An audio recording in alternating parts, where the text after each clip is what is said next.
Wala lang yun, Chantal. Isang pagkakamali na kailangang itama. My mother only kept her all these years because she's a useful maid na hindi kailangang bayaran. Don't worry, honey. Ikaw lang ang pakakasalan ko. Ang boses ni Marco ay tila isang matalim na balisong na humiwa sa katahimikan ng marangyang opisina. Sa labas ng pintuang salamin, nakatayo si Teresa. Basang-basa ang kanyang manipis na blusa mula sa malakas na ulan sa labas at ang kanyang mga paa ay nanginginig sa lamig. Ngunit ang mas masakit na lamig ay nagmumula sa kanyang dibdib. Dahan-dahang napatingin si Teresa sa kanyang mga kamay. Ang kanyang mga daliri ay punong-puno ng paltos at ang kuko ay may bakas pa ng uling mula sa magdamag na pagluluto ng 500 piraso ng kakanin.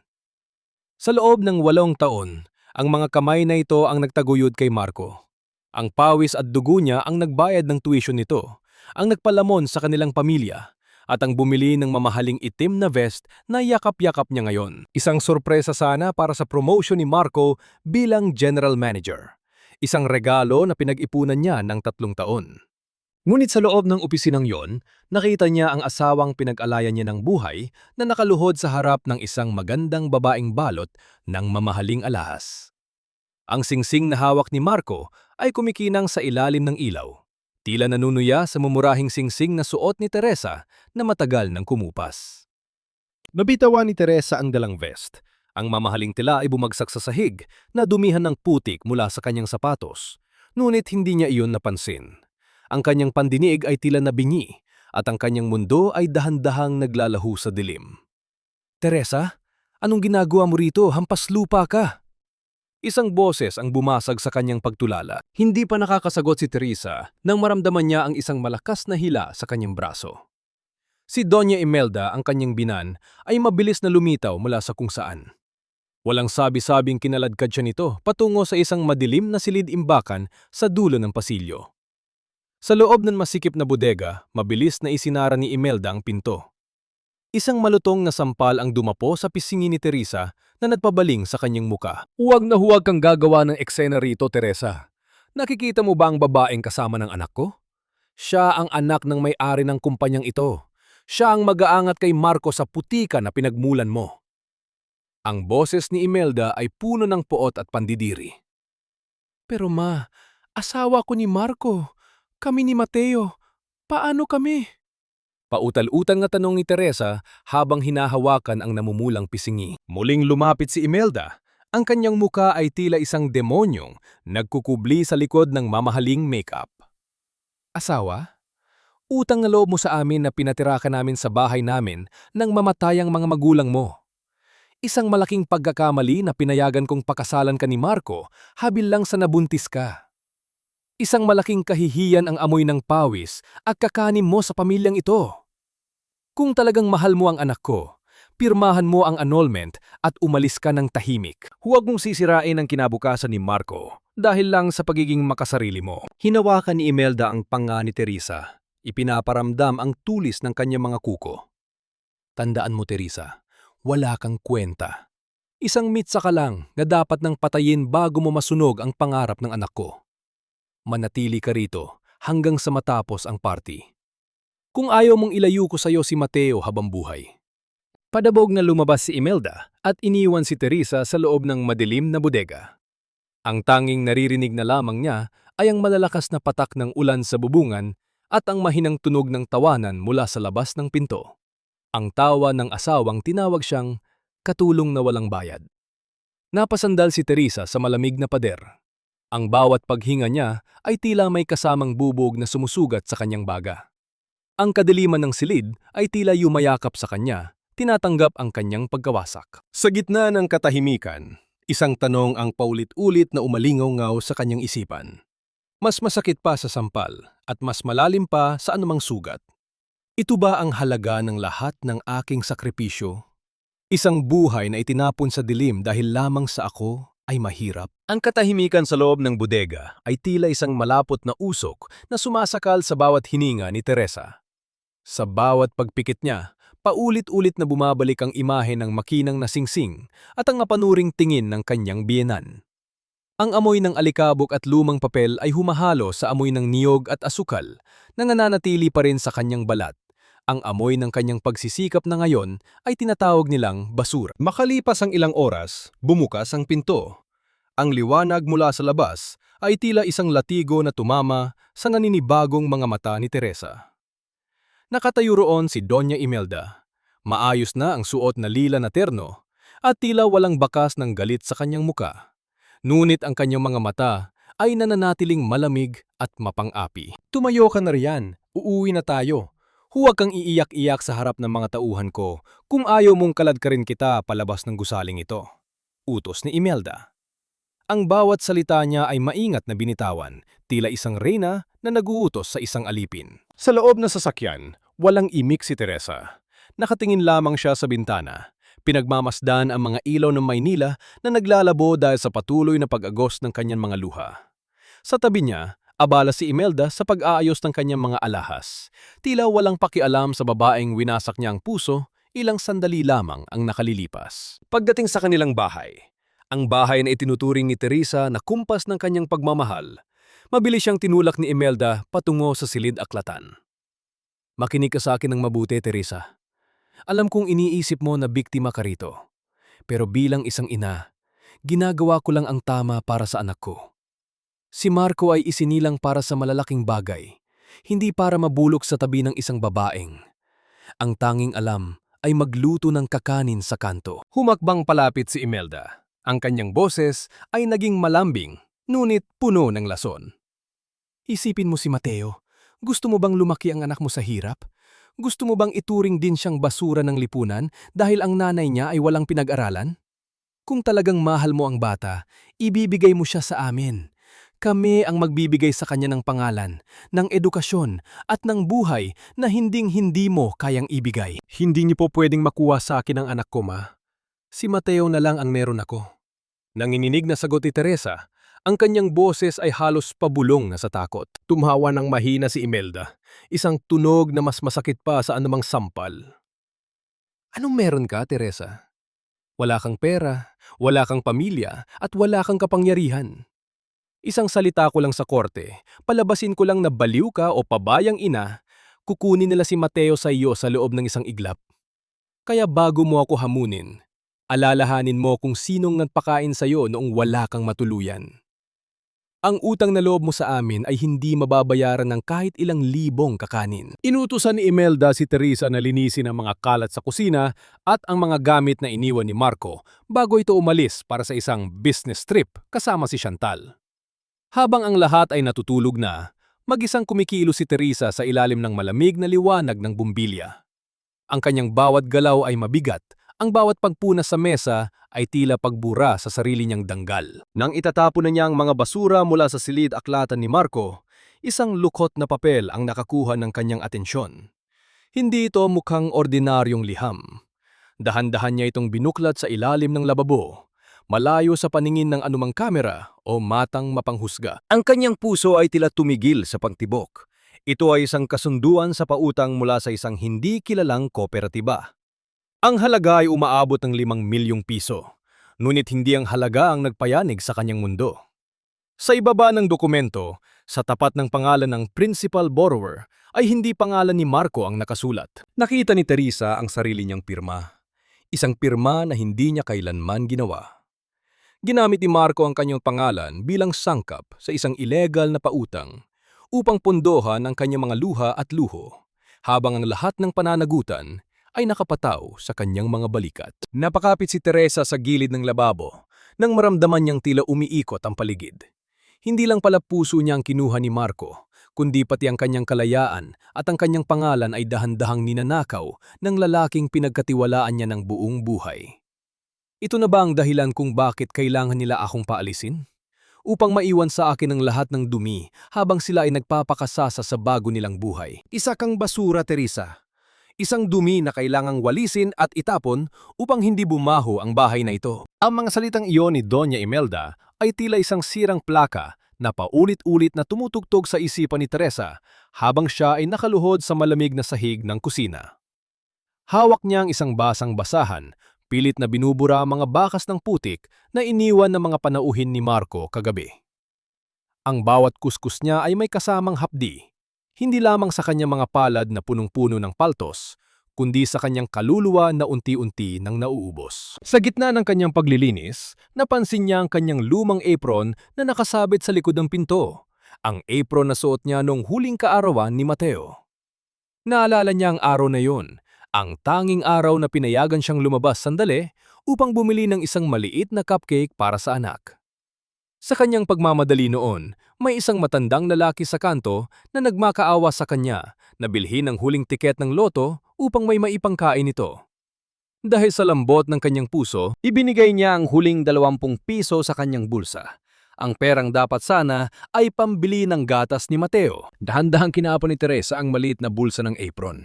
Naramdaman ng kanyang mga daliri ang isang piraso ng papel na tila nalimutan na ng panahon. Nilabas niya ito. Isang tupi-tuping tiket, may bakas ng harina at asukal, ngunit ang mga numero ay malinaw pa ring nakasulat. Ang mga numerong hango sa petsa ng kapanganakan ni Mateo at ang oras ng pagpanaw ng kanyang sariling ina. Isang kakaibang kaba ang humaplos sa kanyang dibdib. Mabilis siyang gumingon sa paligid, sinisiguradong wala ang kanyang binan. Kinuha niya ang lumang debateryang radyo na itinago niya sa ilalim ng lababo, ang tanging gamit na hindi pa kinukuha sa kanya ni Imelda.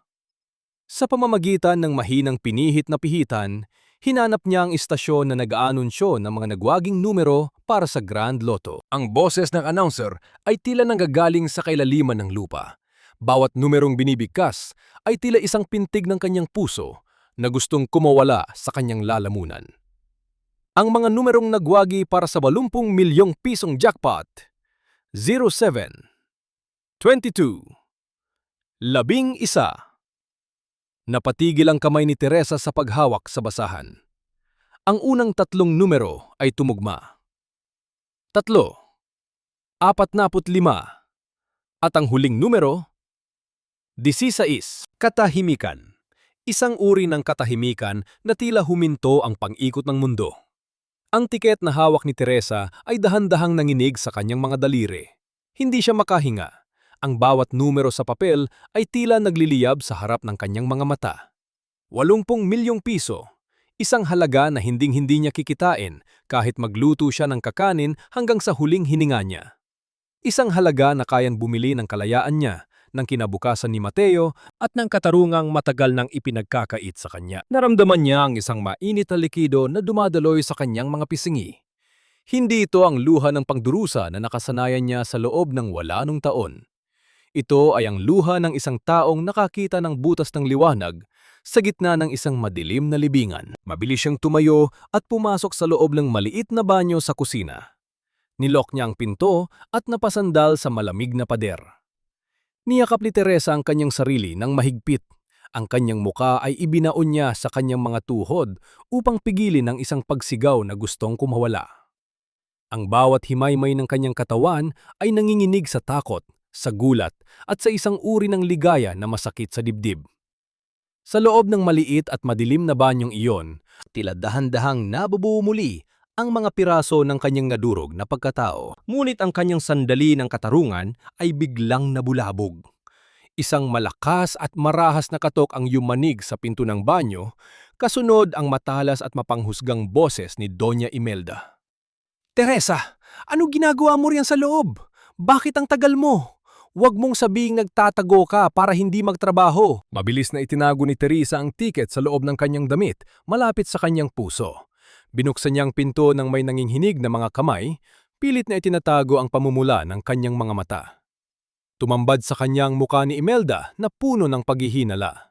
Napatingin ng matanda sa kamay ni Teresa na bahagya pang nakahawak sa kanyang dibdib. "Anong itinatago mo sa loob ng damit mo, Teresa? Anong ninakaw mo sa silid aklata ni Marco?" Bulyaw ni Imelda habang mabilis na hinahablot ang balikat ng kanyang manugang. "Isang basurang tulad mo ay walang karapatan magkaroon ng kahit na anong lihim sa bahay na ito. Ipakita mo sa akin ang hawak mo, na yun din." Ang boses ni Doña Imelda ay tila isang matalim na kuko na kumakayod sa lalamunan ni Teresa. Ramdam niya ang mabilis na pagdaloy ng adrenaline sa kanyang mga ugat. Isang uri ng takot na hinaluan ng matinding pagnanais na protektahan ang tanging pag-asa na hawak niya. Sa isang mabilis na pag-iisip, dahan-dahang binuksan ni Teresa ang kanyang palad, ngunit hindi ang tiket ng loto ang kanyang inilantad. Isang maliit, tupi-tupi at kupas na litrato ni Mateo noong sanggol pa ito ang kanyang ipinakita. Ito lang po ang litrato ni Mateo. Gusto ko lang po siyang masilayan bago ako magsimulang muli sa mga gawaing bahay. Pabulong na sagot ni Teresa, ang kanyang boses ay naninginig sa pagitan ng pagsisinungaling at tunay na pangungulila. Inagaw ni Imelda ang litrato, tiningnan ito ng may pandidire, at saka ito itinapon sa basang sahig ng kusina. Nag-aaksaya ka lang ng panahon sa mga walang kwentang bagay. Hayaan ang listahan ng mga kailangang bilhin sa palengke. Siguraduhin mong sapat ang perang ibinigay ko sa'yo. Kung magkulang man ng sukli, kahit ₱1, malilintikan ka sa akin. Inihagis ni Imelda ang ilang piraso ng barya sa mesa bago ito naglakad palayo. Ang tulog ng kanyang mga takong ay tila bawat hakbang ng isang mapang-aping hari. Dahan-dahang pinulot ni Teresa ang litrato ng kanyang anak at ang mga barya. Ramdam niya ang bigat ng ₱80 milyong na nakatago sa loob ng kanyang suot na pangloob, malapit sa kanyang tumitibok na puso. Tila nagliliyab ang papel na iyon sa kanyang balat, isang lihim na nagbibigay sa kanya ng lakas, ngunit nagdadala rin ng matinding panganib. Sa gitna ng siksikan at maingay na palengke ng Quiapo, naglalakad si Teresa na tila isang anino. Ang amoy ng malansang isda, ang sigawan ng mga tindero, at ang init ng sikat ng araw ay hindi niya alintana. Ang kanyang isipan ay lumilipad. Paano niya makukuha ang pera nang hindi nalalaman ni Marco? Kanino siya hihingi ng tulong?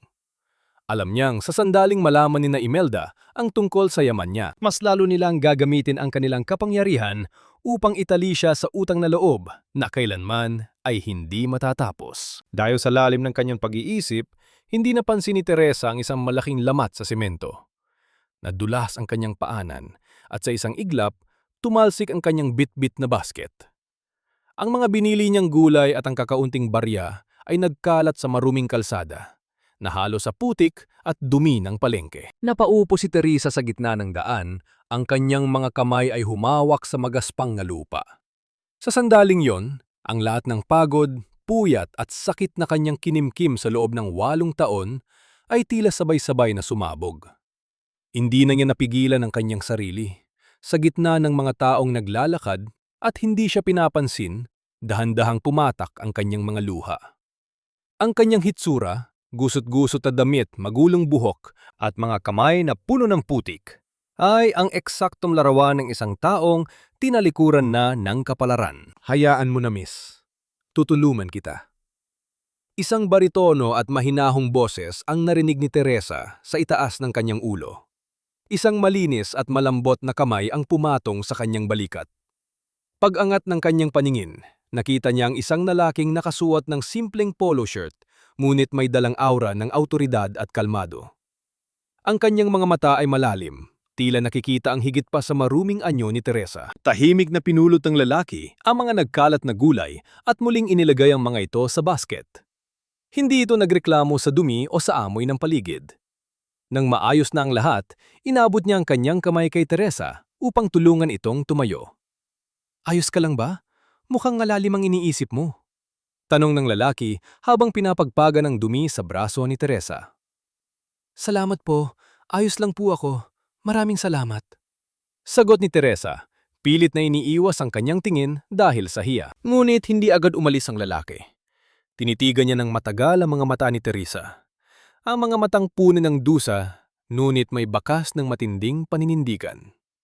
May kinuha ang lalaki mula sa kanyang pitaka, isang maliit at simpleng business card, at inabot ito kay Teresa. Hindi lahat ng sugat ay kailangang manatiling bukas, at hindi lahat ng laban ay kailangang harapin ng mag-isa. Wika ng lalaki sa isang tono na tila may alam sa kanyang pinagdaraanan.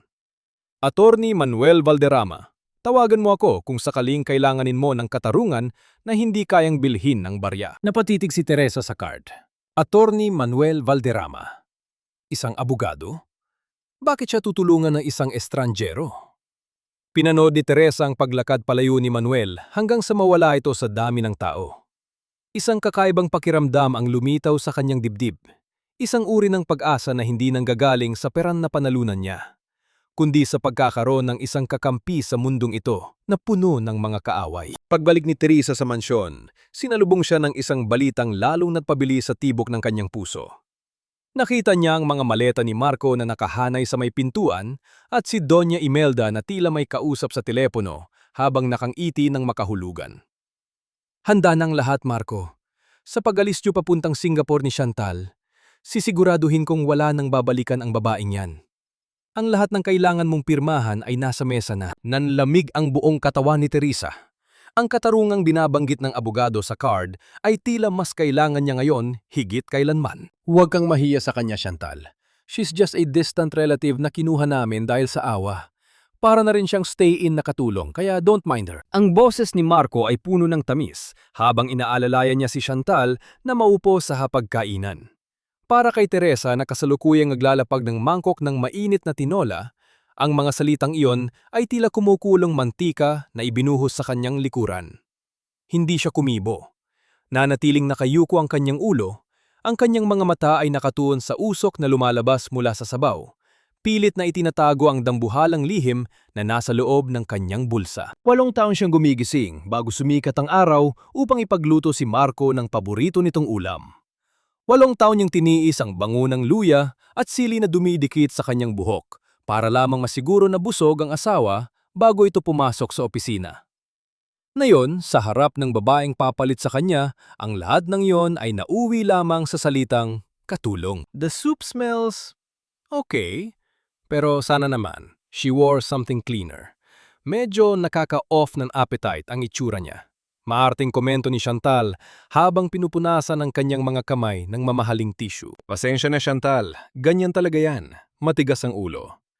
Ilang beses ko nang sinabihan na magayos, pero sadyang dugyot ang pinanggalingan kaya mahirap baguhin. Dugtong ni Doña Imelda na ngayon ay nakaupo sa kabisera. Ang kanyang mga mata ay nakapako kay Teresa na tila naghihintay ng isang maliit na pagkakamali upang lalong atakihin. Dahan-dahang kinuha ni Teresa ang turin at tumalikod. Ramdam niya ang panginginig ng kanyang mga daliri.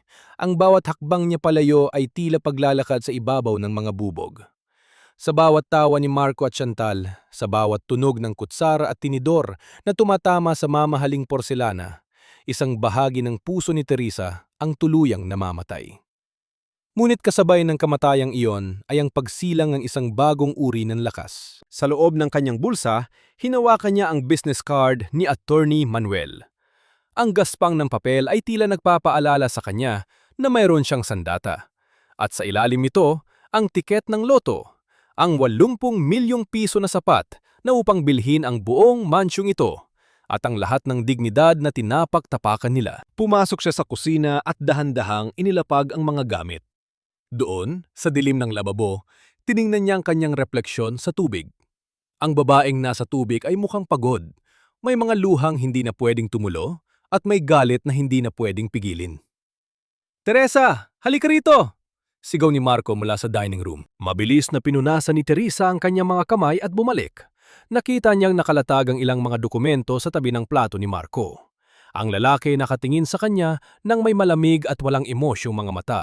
Ang mga matang dati ay tinitingnan siya ng may pagmamahal. O akala lang niya iyon. I need you to sign these papers tomorrow before I leave for Singapore. It's about the small property in your province, yung lupang iniwan ng mga magulang mo. Utos ni Marco habang seryosong hinihiwa ang karne sa kanyang plato. Napatigil ang paghinga ni Teresa. "Bakit po? Bakit ko kailangang pakialaman ng lupa ni natatay?" Padabog na ibinaba ni Marco ang kanyang kubyertos. Ang tunog nito sa pinggan ay tila isang babala. "Huwag ka ng maraming tanong. I need the funds for a new investment that will benefit Mateo's future. Isa pa, kailangan ko ring bayaran ang ilang mga utang na nagawa ko para mapanatili ang lifestyle natin dito. Tutal, aalis ka na rin naman sa pamilyang ito. Wala nang silbi sa'yo ang lupang yon." Nanlamig ang buong katawan ni Teresa. Ang lupang iyon, ang tanging alaala na natitira sa kanyang mga magulang. Isang maliit na sakahan na pinaghirapan ng kanyang ama hanggang sa huling hininga nito. Ngayon, gustong kunin ni Marco ang lahat hanggang sa huling piraso ng kanyang pagkatao upang ipanggastos sa bagong buhay nito kasama si Chantal. Tiningnan ni Teresa ang asawa at sa unang pagkakataon sa loob ng 8 taon, hindi takot ang nanaig sa kanya, kundi isang malalim na pagkamuhi. Isang katanungan ang bumara sa kanyang lalamunan. Isang katanungan na alam niyang hindi na kailangan ng sagot. Gaano ba kalalim ang kawalang hiyaan ng isang taong minahal mo nang higit pa sa iyong sarili? Napakaswapang mo, Teresa. Sarili mo lang ang iniisip mo habang ang anak mo ay may pagkakataon ng makaalis sa hirap. Ganyan ba ang isang ina? Hahayaan mong mabulok sa putikan si Mateo dahil lamang sa isang kapirasong lupa sa probinsya. Ang boses ni Doña Imelda ay tila isang lason na dahan-dahang gumagapang sa loob ng silid-aklatan. Habang binibigkas ang mga salitan iyon, dahan-dahang pinapaikot ni Imelda ang kanyang mamahaling rosaryo sa kanyang mga daliri, isang imahe ng kabanalan na kabaligtaran ng lupit ng kanyang mga mata. Sa harap niya nakaluhod si Teresa sa sahig, hawak ang isang basang basahan habang pinupunasan ang mga bakas ng putik na iniwan ni Marco kanina. Ang mansa sa sahig ay tila ayaw mabura, katulad ng sakit na nararamdaman ni Teresa. Sa bawat kuskus niya, naalala niya ang kanyang ama, ang mga kamay nito na puno ng kalyo, ang balat na sinunog ng sikat ng araw, at ang huling hininga nito habang ibinibigay sa kanya ang titulo ng lupa. Huwag mong hahayaang makuha ito ng iba, anak. Ito ang dugo at pawis ko. Ang bulong ng kanyang ama na tila humihiyaw ngayon sa kanyang pandinig. Pirmahan mo na ito, Teresa. Huwag mo na tang hintayin na mawala pang pasensya ko. Si Marco naman ang nagsalita. Nakaupo siya sa kanyang swivel chair, hindi man lamang tumitingin sa asawa. Ang kanyang atensyon ay nasa kanyang cellphone. Marahil ay kachat si Chantal. Ang boses niya ay walang bahid ng pagsisisi. Tila ba ang hinihingi niya ay isang piraso lamang ng papel at hindi ang huling alaala ng mga magulang ni Teresa. Dahan-dahang tumingala si Teresa. Ang kanyang mga mata ay nanunuyo na sa pag-iyak. Ngunit may isang bagong ningas na nagsisimulang mabuo roon. Yun na lang po ang natitira sa akin, Marco. Yon ang huling iniwan ni tatay. Paano naman po ang dignidad ko? Paano ang kinabukasan ni Mateo kung pati ang huling yaman ko ay kukunin nyo para lang sa ibang babae? Isang malakas na kalabog ng kamay sa mesa ang bumasag sa katahimikan. Tumayo si Imelda, ang kanyang muka ay pulang-pula sa galit. Humakbang siya palapit kay Teresa at hinablot ang buhok nito. Pilit na pinatitingala ang manugang. Dignidad? May dignidad ba ang isang pulubi? Utang na loob mo sa amin na hindi ka naging labandera sa kalsada. Binigyan ka namin ng bubong. Binigyan ka namin ng pagkain, at ngayon, tinatawag mo kaming magnanakaw? Bulyaw ni Imelda. Ang bawat salita niya ay tila isang sampal na paulit-ulit na tumatama sa muka ni Teresa. Hindi ko po kayo tinatawag na magnanakaw, ma. Pero bakit kailangan pati ang lupa ko ay madamay? Hindi ba sapat na kinuha niyo na ang asawa ko? Hindi ba sapat na gagawin niyo akong alipin dito habang siya ay nagpapakasasa sa iba?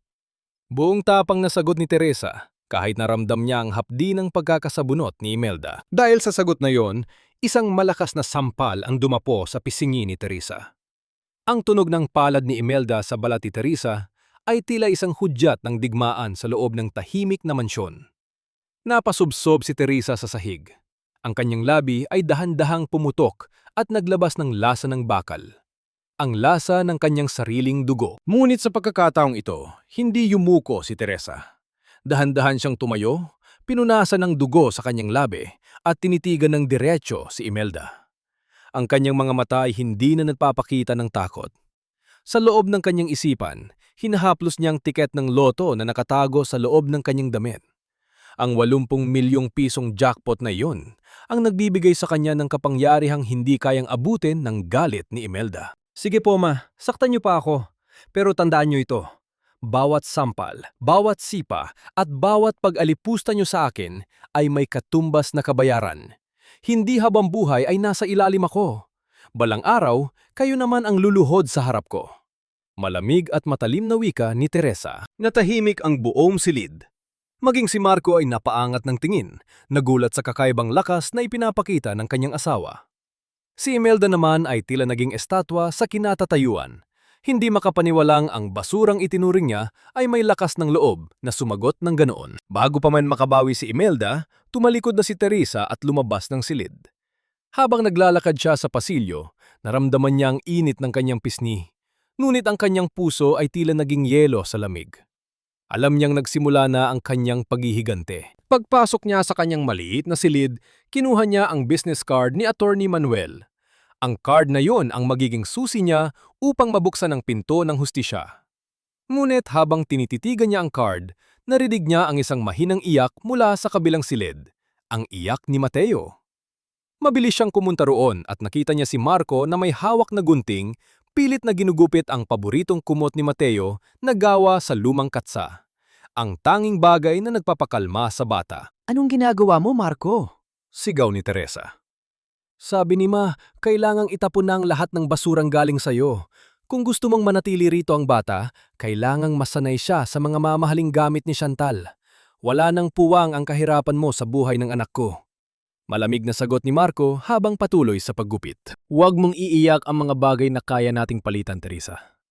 Iiyak mo ang mga taong kumuha sa'yo ng lahat.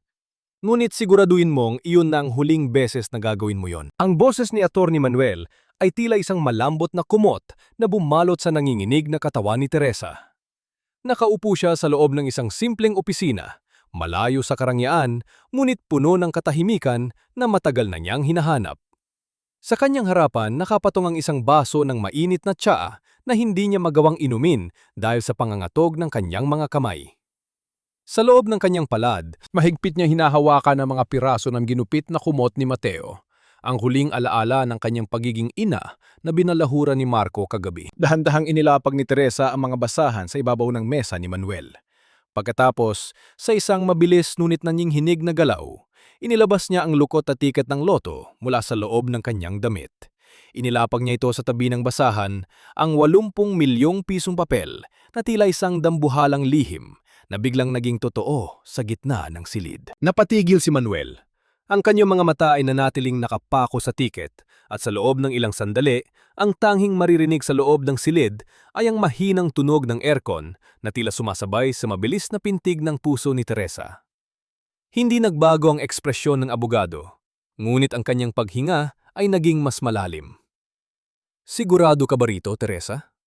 Tanong ni Manuel habang dahan-dahang inaangat ang tingin sa babaeng nasa harap niya. Ito lang ang paraan upang mabawi ko si Mateo, attorney.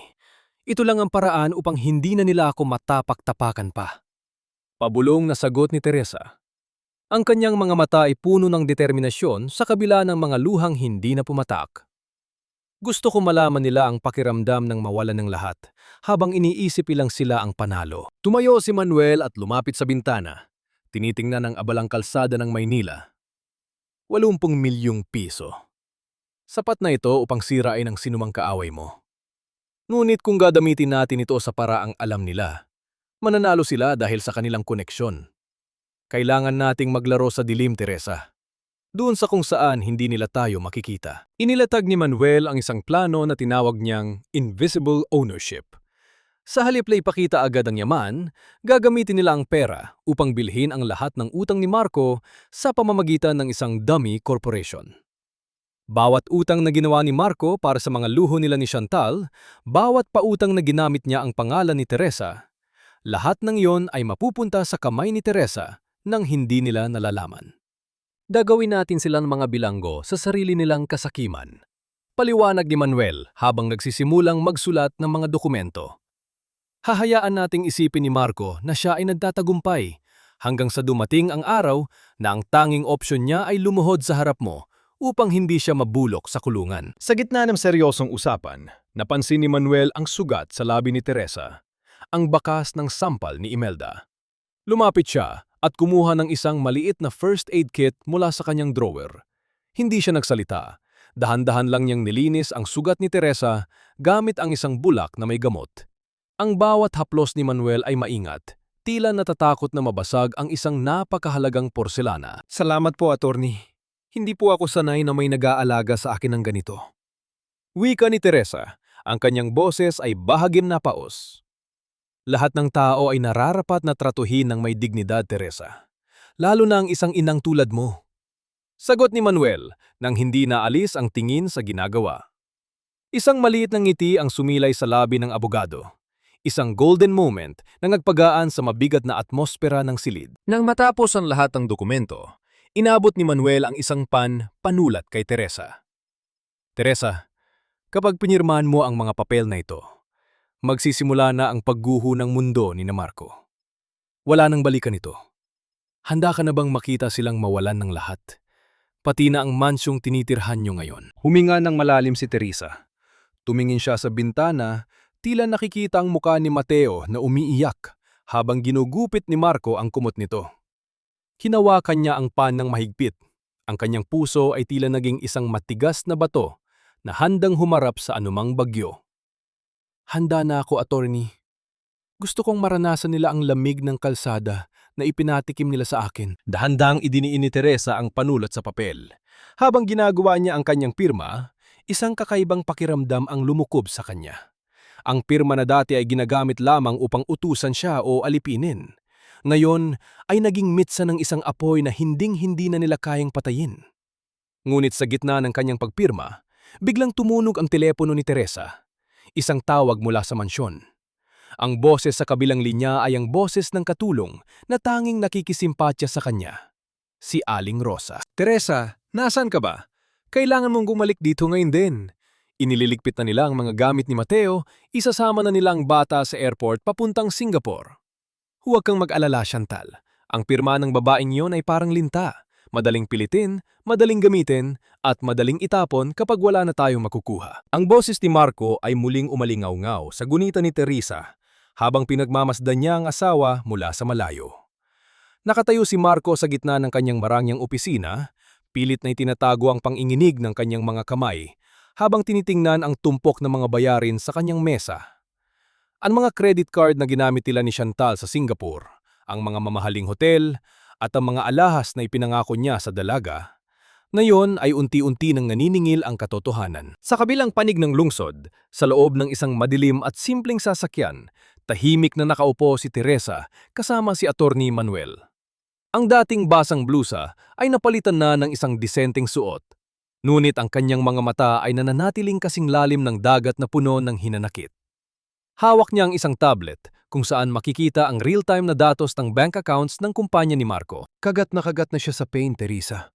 Mahinahong wika ni Manuel. Ang tunog ng kanyang boses ay tila isang maingat na hakbang sa gitna ng katahimikan. Naghahanap na siya ng investor. Akala niya ay may isang banyagang kumpanya na gustong sumalba sa kanya.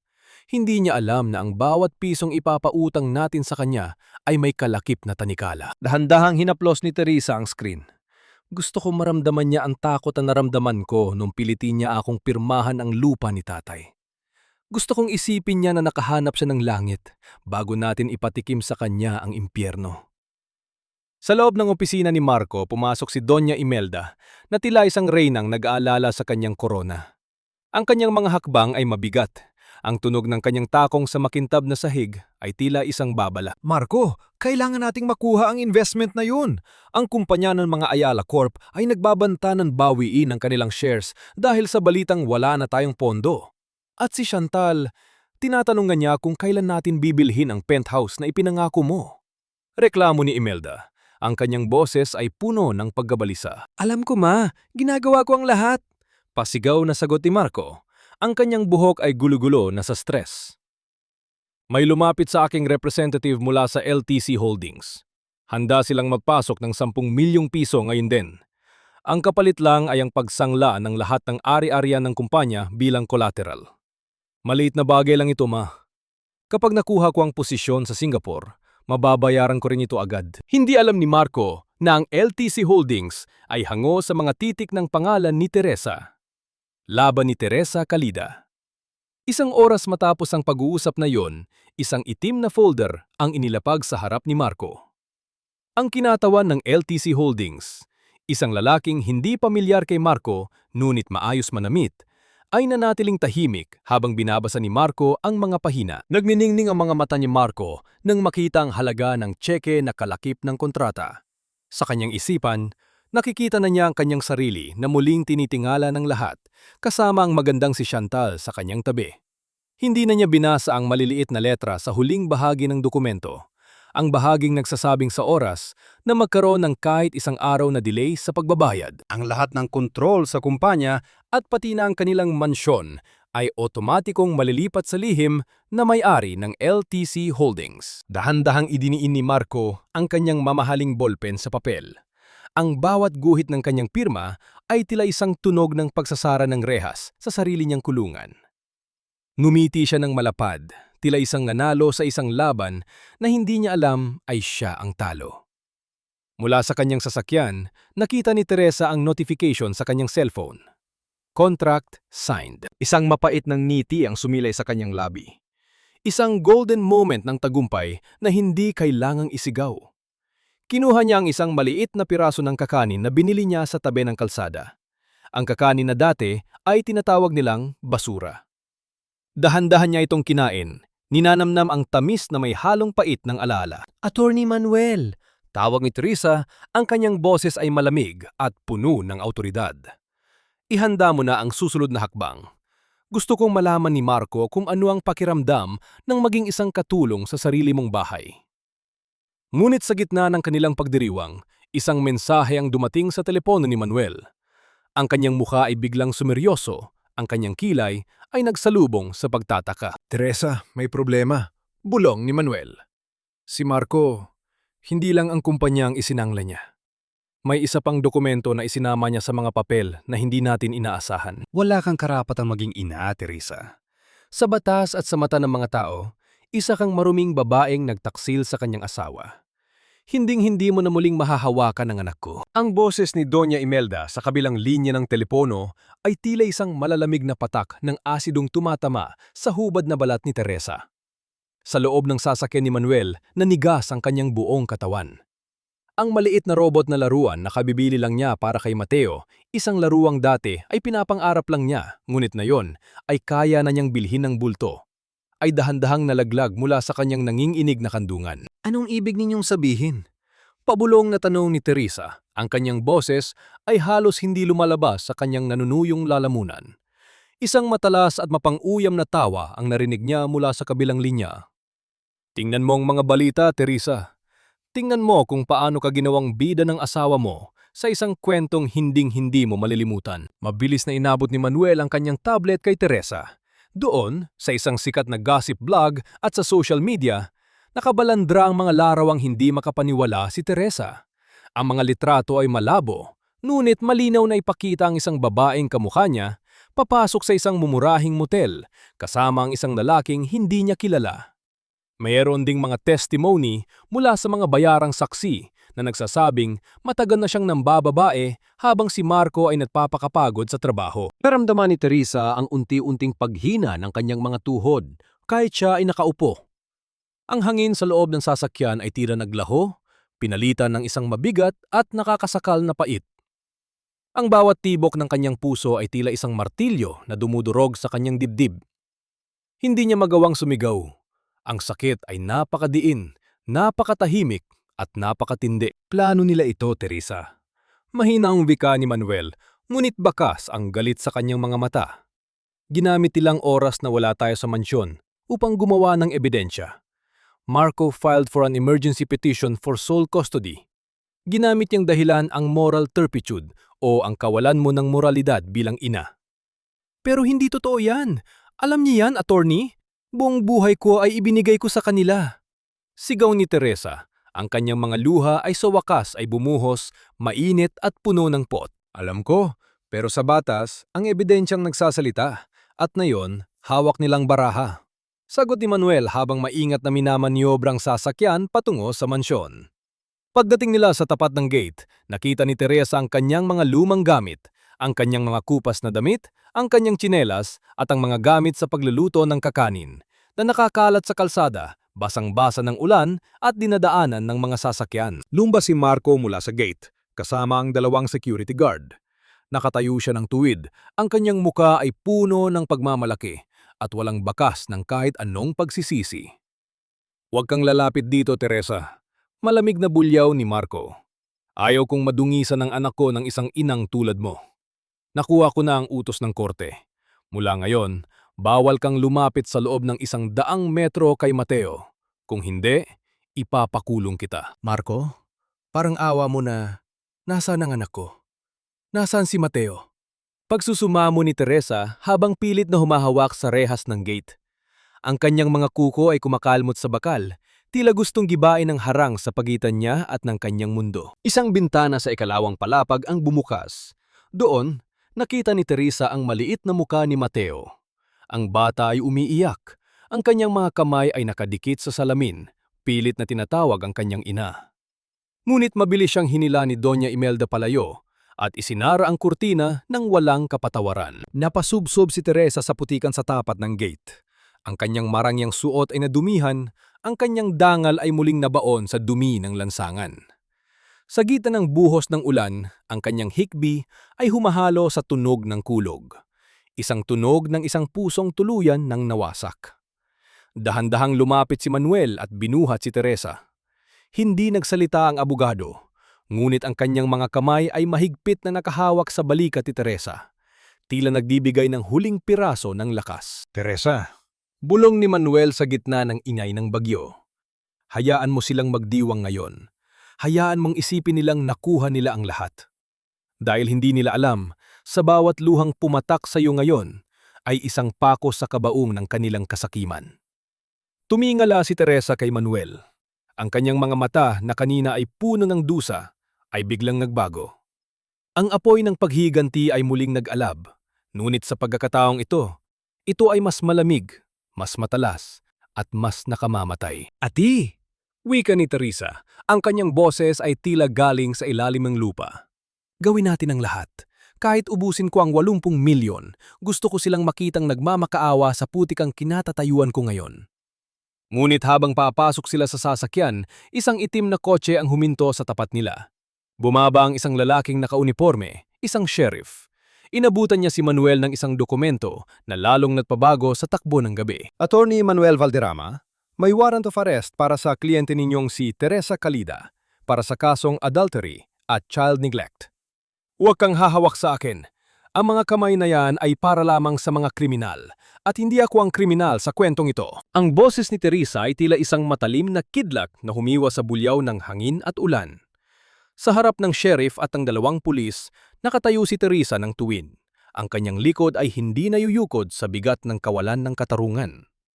Ang malamig na bakal ng posas ay kumikinang sa ilalim ng ilaw ng sasakyan, isang babala ng kadilimang naghihintay sa kanya. Ngunit sa likod ng kanyang mga mata, may isang apoy na hindi kayang patayin ng anumang bagyo. Mabilis na humarang si Attorney Manuel sa harap ni Teresa. Ang kanyang muka ay seryoso, ang bawat galaw niya ay kalkulado at puno ng awtoridad. Hindi niyo siya pwedeng dalhin na yun din. May karapatan kaming mag-file ng bail at ang mga dokumentong hawak ninyo ay dadaan pa sa masusing pagsusuri. Huwag ninyong subukan ang pasensya ng batas dahil hindi ako magdadalawang isip na kasuhan kayo ng harassment. Sa loob ng gate, nakita ni Teresa si Marco na nakang-isi habang nanonood mula sa malayo. Ang kanyang asawa, ang lalaking pinang-akuan niyang mahalin hanggang sa huling hininga, ay siya ngayong mitya ng kanyang pagkakulong. Lumapit si Marco sa gate, hawak ang isang makapal na folder. Gusto mo bang mawala ang warrant na ito, Teresa? Gusto mo bang makitang muli ang anak mo? Tanong ni Marco. Ang kanyang boses ay puno ng pananakot at pagmamayabang. Pirman mo ang mga papel na ito. Ang annulment, ang pagtalikod sa kustodiya ni Mateo, at ang paglipat ng titulo ng lupa mo sa akin bilang danyos sa ginawa mong pagtataksil. Gawin mo ito, at uurong ko ang lahat ng kaso laban sa iyo. Nanlamig ang buong pagkatao ni Teresa. Ito na ang rurok ng kanilang kasakiman. Gusto nilang hubaran siya ng lahat, ng kanyang anak, ng kanyang alaala, at ng kanyang dangal. Tumingin si Teresa kay Manuel. Ang abogado ay tumango ng bagya, isang lihim na hudyat na tanging silang dalawa lamang ang nakakaalam. Dahan-dahang lumapit si Teresa sa gat. Ang ulan ay patuloy na bumubuhos, binabasa ang mga dokumentong inabot ni Marco sa pagitan ng mga rehas. Kinuha ni Teresa ang ballpen. Ang kanyang mga daliri ay naninhinig, hindi dahil sa takot, kundi dahil sa matinding pot na kinikimkim niya sa kanyang dibdib. Bawat pirma na inilagay ni Teresa sa papel ay tila isang sugat na dahan-dahang naghihilom. Ang annulment, pirma. Ang pagtalikod sa kustodya, pirma. Ang paglipat ng lupa, pirma. Sa paningin ni Marco at ni Doña Imelda na nanonood mula sa bintana, ito na ang katapusan ni Teresa. Ito na ang huling hininga ng babaeng itinuring nilang basura. Ngunit hindi nila alam, sa ilalim ng mga dokumentong yon, may isang kasunduan na isiningit ni Manuel. Isang settlement of liabilities na nagsasaad na sa oras na pirmahan ni Marco ang pagtanggap sa mga ari-arian ni Teresa, automatiko rin niyang tinatanggap ang lahat ng obligasyon at utang na nakapangalan kay Teresa. Kabilang ang dambuhalang utang sa LTC Holdings na siya rin ang kumuha. Hayan, wika ni Teresa. Ang kanyang boses ay malamig at walang emosyon habang iniabot ang mga papel kay Marco. Nakuha mo na ang gusto mo. Malaya ka na sa akin, Marco. At malaya na rin ako sa'yo. Ngumiti si Marco ng malapad, mabilis na pinirmahan ang pagtanggap sa mga dokumento. Hindi niya alam na sa bawat guhit ng kanyang bolpen ay tinatali niya ang sarili niyang leeg sa isang bitayan ng utang na hindi niya kayang bayaran. Ngayon, umalis ka na rito. Pagtataboy ni Marco. Wala ka nang babalikan dito. Wala ka ng anak, wala ka ng lupa, at wala ka ng danggal. Mabulok ka sa kalsada, Teresa. Tumalikod si Teresa at dahan-dahang naglakad patungo sa sasakyan ni Manuel. Sa bawat hakbang niya palayo sa mansyon, naramdaman niya ang unti-unting pagkawala ng bigat sa kanyang dibdib. Ang golden moment ay hindi ang pagkakaroon ng pera, kundi ang sandali na tinalikuran niya ang lahat ng sakit upang harapin ang kanyang bagong anyo. Pagpasok sa sasakyan, kinuha ni Teresa ang isang maliit na panyo at pinunasan ng putik sa kanyang mga kamay. Tumingin siya sa bintana, sa mansyong dahan-dahang lumiliit sa kanyang paningin. "Attorney?" Tawag ni Teresa, ang kanyang boses ay tila isang matigas na bakal. "Kailan natin sisimulan ang pagbawi sa lahat?" "Ngayon din, Teresa," sagot ni Manuel habang binubuhay ang makina ng sasakyan. Dahil sa pinirmahan ni Marco, bukas na bukas din, ang mansyong yan ay hindi na sa kanila. At ang warrant of arrest mo, ipapawalang bisa natin yan sa oras na ilabas natin ang ebidensya ng kanilang pagsisinungaling. Ngunit sa gitna ng kanilang pag-alis, nakita ni Teresa sa side mirror ang isang mabilis na pagdating ng isang ambulansya sa tapat ng mansyon. Isang malakas na sigaw ang narinig mula sa loob ng bahay. Ang sigaw ni Doña Imelda. "Ang salamin ay hindi nagsisinungaling, Teresa. Ngunit ang nakikita mo ay hindi na ang babaeng sugatan ang mga kamay at basag ang puso. Ang nakikita mo ngayon ay ang babaeng kumuha ng sarili niyang katarungan mula sa apoy." Ang boses ni Attorney Manuel ay tila isang banayad na himig na bumabasag sa katahimikan ng malawak na penthouse. Nakatayo si Teresa sa harap ng isang dambuhalang salamin na mula kisame hanggang sahig. Ang silid ay puno ng amoy ng sariwang bulaklak at mamahaling pabango, malayo sa amoy ng uling at usok na naging bahagi ng kanyang buhay sa loob ng 8 taon. Ang kanyang suot na sutla ay dahan-dahang humahaplos sa kanyang balat, isang pakiramdam na dati ay itinuturing niyang isang panaginip lamang. Dahan-dahang itinaas ni Teresa ang kanyang mga kamay. Wala na ang mga paltos, wala na ang mga sugat mula sa marahas na pamhila ni Doña Imelda. Ngunit sa ilalim ng makinis niyang balat, nararamdaman pa rin niya ang bawat sampal, bawat sipa, at bawat masakit na salitang ibinato sa kanya. Ang kanyang puso ay tila isang piraso ng bakal na dumaan sa matinding init. Ito ay pinanday ng dusa upang maging matigas at matalas. Hindi ko akalain na darating ang araw na ito, Attorney. Pabulong na wika ni Teresa. Ang kanyang boses ay wala ng bakas ng panginginig. Ito ay malalim, kalmado, at puno ng otoridad. Ang akala ko noon, ang tanging kapalaran ko ay mamatay sa hirap habang pinapanood silang magpakasasa. Ang tadhana ay may kakaibang paraan ng pagbawi, Teresa. Sagot ni Manuel habang iniaabot ang isang itim na folder. Habang narito ka at nagpapagaling, ang mansyon ni na Marco ay tila isang bahay na gawa sa baraha na dahan-dahang ginigiba ng hangin. Inatake sa puso si Doña Imelda nang malamang ang lahat ng kanilang ari-arian ay naka-freeze na dahil sa mga utang na tinanggap ni Marco. Ngayon, nakatira sila sa isang maliit na kwarto sa ospital. Hindi alam kung paano babayaran ang bill dahil maging ang kanilang mga bank account ay hindi na nila makuha. Isang maliit at mapait na ngiti ang sumilay sa labi ni Teresa. Hindi siya natutuwa sa pagkakasakit ng matanda, ngunit nararamdaman niya ang timbang ng katarungan. Ang golden moment ng kanyang umaga ay nang damhin niya ang katahimikan ng kanyang bagong tahanan. Isang katahimikan na hindi binabasag ng sigaw o panlalait. Kumuha siya ng isang maliit na tasa ng tsaa. Ninanamnam ang bawat patak nito.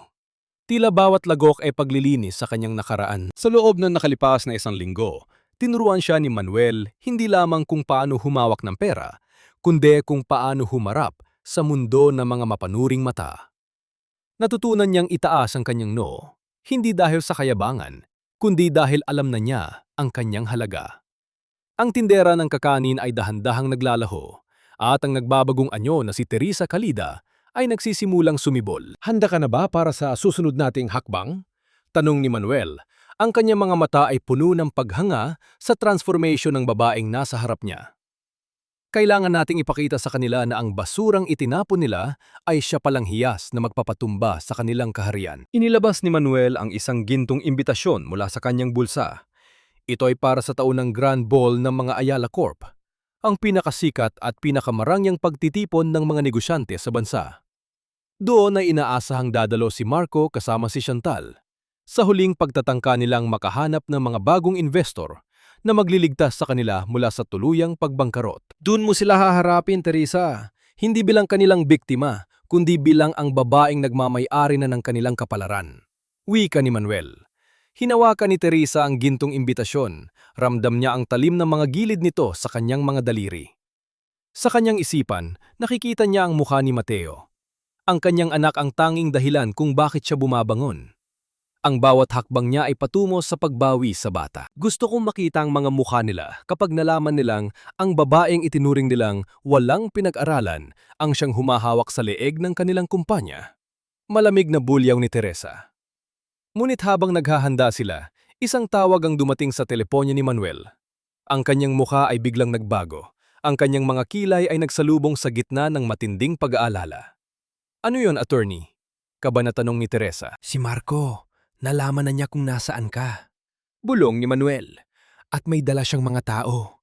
Papunta sila rito ngayon, Teresa. At ang masama pa rito, dala niya si Mateo. Teresa, lumabas ka riyan. Alam kong nariyan ka sa loob. Huwag mong gamitin ang perang ninakaw mo para magtago sa amin. Ang boses ni Marco ay tila isang gas-gas na bakal na humihiwa sa katahimikan ng pasilyo sa labas ng penthouse. Ang marahas na pagpindot sa doorbell at ang pagbalibag sa pinto ay tila isang hudyat ng gyera na yumaig sa marangyang kapaligiran. Sa loob, nananatiling nakatayo si Teresa sa gitna ng sala. Ang kanyang mga kamay ay nakakuyom ng mahigpit sa kanyang sutlang damit. Ramdam niya ang mabilis na pagtibok ng kanyang puso, hindi dahil sa takot, kundi dahil sa galit, na tila bolkang mayon na handa ng sumabog. Dahan-dahang lumapit si Atty. Manuel sa kanya. Hinawakan nito ang kanyang balikat, isang tahimik na paalala na hindi siya nag-iisa. Handa ka na ba? Tandaan mo, Teresa, ikaw ang may hawak ng alas ngayon. Huwag mong hahayaang makita nila ang iyong kahinaan. Tumango si Teresa. Huminga siya ng malalim, pilit na pinapakalma ang kanyang sistema. Sa pamamagitan ng isang pindot sa remote control, dahan-dahang bumukas ang malaking pintong kahoy. Tumambad sa kanya ang hitsura ni Marco. Ang lalaking dati ay tinitingala niya bilang kanyang mundo. Ngayon, ang kanyang asawa ay mukhang gusot-gusot ang polo, pawisan, at may mga matang puno ng desperasyon at put. Ngunit ang mas nagpadurog sa puso ni Teresa ay ang bata na hila-hila ni Marco. Si Mateo. Ang bata ay namumula ang mga mata sa pang-iyak. Ang kanyang maliit na kamay ay pilit na kumakawala sa mahigpit na hawak ng kanyang ama. Nanay! Nanay! Ang paos na sigaw ni Mateo na tila isang punyal na bumaon sa dibdib ni Teresa. Mateo! Bulong ni Teresa. Ang kanyang mga paa ay gustong humakbang patungo sa anak. Ngunit mabilis na humarang si Marco. Huwag kang lalapit, Teresa! O baka gusto mong hindi mo na muling mahawakan ng anak mo. Banta ni Marco. Ang kanyang boses ay puno ng panginginig. Napatingin si Marco sa paligid ng penthouse, sa mga mamahaling chandelier, sa makintab na sahig at sa tanawin ng lungsod. Saan mo kinuha ang lahat ng ito? Ninakaw mo ba ang pera ng kumpanya? O baka naman nakahanap ka na ng bagong lalaking tutustos sa iyo? Isang malamig at mapang-uyam na tawa ang lumabas sa mga labi ni Teresa. Humakbang siya palapit. Ang bawat tunog ng kanyang takong ay tila isang pagbilang ng oras para kay Marco. Ninanakaw? Nakakatawang manggaling sa iyo ang salitang yan, Marco. Ikaw na ginamit ang pangalan ko para sa mga utang mo.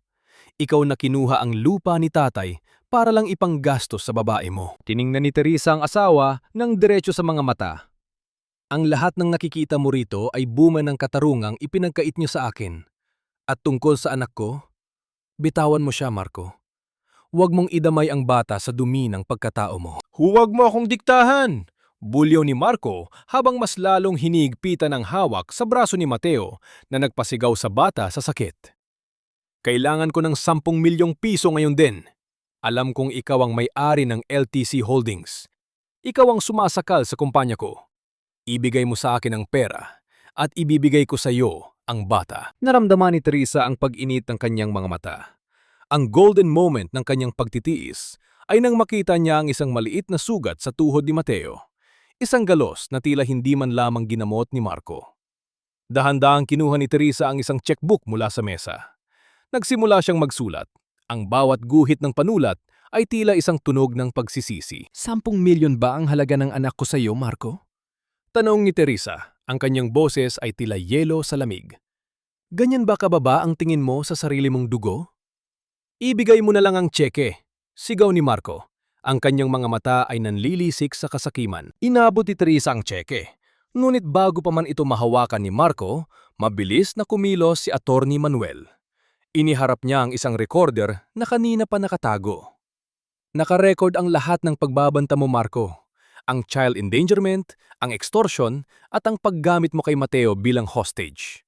Sa tingin mo ba ay makakalabas ka pa rito nang may hawak na pera? Biglang namutla si Marco.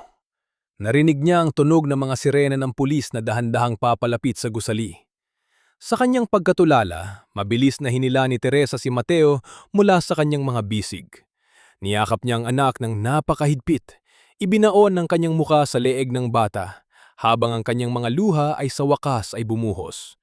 Ang luha ng isang inang nakuhang muli ang kanyang mundo. Nanay, huwag mo na po akong iiwan. Takot na takot po ako kay Dada. Hikbi ni Mateo habang nakakapit sa leeg ni Teresa. Hindi na anak, hinding-hindi na. Bulong ni Teresa. Dumating ang mga pulis at mabilis na pinalibutan si Marco. Habang kinakaladkad si Marco palabas, lumingon ito kay Teresa nang may mukhang puno ng pagsisisi. Ngunit alam ni Teresa na huli na ang lahat. Ngunit sa gitna ng kaguluhan, isang tawag muli ang dumating sa cellphone ni Marco na nalaglag sa sahig. Sinagot ito ni Manuel at inilagay sa loudspeaker. Ang boses ni Chantal ang narinig, puno ng takot at pang-ininig. Marco, tulungan mo ako! Ang mga tauhan ng bangko, inilalabas na nila ang lahat ng gamit natin sa penthouse. At si Doña Imelda, hindi na siya humihinga, Marco. Wala kaming pambayad sa ospital. Pinapalabas na kami. Hindi mo pwedeng gawin ito sa akin. Alam mo kung sino ang pamilya namin? Isang pagkakamali lang ang nangyari. Ngunit kami pa rin ang mga ayala ng industriyang ito. Ang boses ni Marco ay pumapaos na sa desperasyon habang nakikipagtalo siya sa security guard sa labas ng Grand Ballroom ng Manila Hotel. Ang kanyang suot na vest, na ngayon ay luma na at may mga bakas ng mansa, ay tila sumasalamin sa kanyang pagbagsak. Kasama niya si Chantal na bagaman nakasuot pa rin ng mamahaling gown, ay halatang pagod na ang muka at wala na ang dating ningning ng isang anak ng bilyonaryo. Nakalaya si Marco sa pamamagitan ng pansamantalang bayal na binayaran gamit ang huling piraso ng alahas ni Chantal. At narito sila ngayon sa huling pag-asa nilang maisalba ang kanilang danggal. Sa loob ng malawak na ballroom, ang liwanag ng mga kristal na chandelier ay tila nanunuya sa kanilang kalagayan. Ang bawat tawanan ng mga negosyante at ang tunog ng mga basa ng wine na nagkakabungguan ay tila isang hatol ng kamatayan para kay Marco. Walang sinuman ang gustong tumingin sa kanila. Ang hiya o ang matinding kahihiyan ay tila isang makapal na pader na naghihiwalay sa kanila sa mundong dati nilang ginagalawan. Sa kabilang bahagi ng lungsod, sa loob ng isang pampublikong ward ng ospital, nakahiga si Doña Imelda. Ang babaeng dati ay ayaw makatapak sa maruming sahig ng palengke, ay ngayon ay napapalibutan ng ingay ng mga pasyenteng hindi niya kilala. Walang aircon, walang pribadong nurse, at walang kahit anong bakas ng yaman. Ang tanging naririnig niya ay ang tunog ng ceiling fan na tila bumibilang sa bawat segundo ng kanyang paghihirap. Bumukas ang dambuhalang pinto ng boardroom. Ang lahat ng usapan ay biglang huminto. Ang tunog ng mga takong sa makintab na sahig ay tila isang dahan-dahan at kalkuladang martsa ng isang reyna. Pumasok si Teresa. Nakatitig ang lahat sa kanya. Suot niya ang isang hating gabi na asul na gown na gawa sa pinakamahal na sutla, na kumikinang sa bawat galaw niya. Ang kanyang buhok ay maayos na nakapusod. Inilalantad ang kanyang leeg na pinalamutian ng isang simpleng ngunit napakamahal na kwintas. Wala na ang amoy ng kakanin at usok. Ang tanging dala niya ay ang amoy ng tagumpay at kapangyarihan. Sa kanyang tabi, nakatayo si Attorney Manuel, suot ang isang itim na taksido. Ang kanyang muka ay puno ng pagmamalaki habang inaalalayan si Teresa. Hindi agad nakilala ni Marco ang babaeng pumasok. Nakita niya lamang ang isang magandang strategic investor na balitang bumili sa 40% ng shares ng kumpanya. Mabilis siyang lumapit, pilit na isinasantabi ang kanyang pagod upang magmukhang kagalang-galang. Good evening, madam. Wika ni Marco. Ang kanyang boses ay nanginginig sa pag-asang may sasagip sa kanya. Ako si Marco Calida, ang dating general manager. Nabalitaan ko ang tungkol sa inyong investment.